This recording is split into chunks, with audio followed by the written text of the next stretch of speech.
Welcome to Words Well Read. Today, we are going on a wild word adventure with three super cool words. Let's start with our first word. This is pronounced as impale. Impale.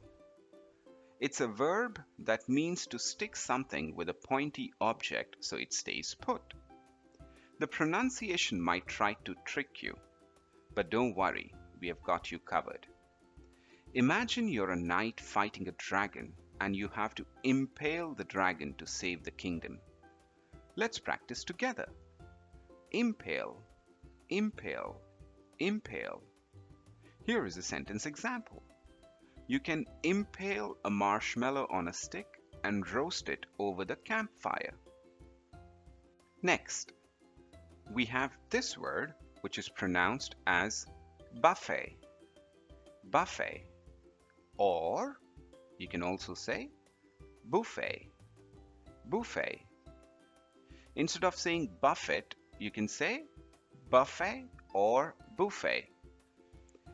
There is now another meaning for this word pronounced as buffet, which we will examine in another video. In this example, we will be talking about buffet or buffet. Buffet is a type of party where you get to eat all the food you want. And the best part is you get to serve yourself. But watch out because the pronunciation is a bit tricky. Imagine you are at a giant buffet filled with your favorite foods. Yum. Let's give it a try together. Buffet, buffet, buffet. Here is a sentence example. We have a policy that diners may return to the buffet up to 3 times to refill their plates. And now it's time for a final word. This word is pronounced as Nephophile. Nephophile. It's a big word that means someone who loves clouds. Can you believe that? Someone loves clouds so much they made a word for it.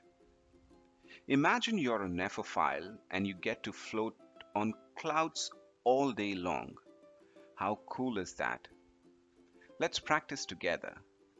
Nephophile, Nephophile, Nephophile. Here is a sentence example. A Nephophile loves to watch the clouds float by on a sunny day. And that's it for this video, folks. We hope you had a blast learning these new words and that you will join us again next time for another wild word adventure. Don't forget to like, comment, and subscribe so you can be the first to know when we release a new episode. Bye for now and happy pronouncing.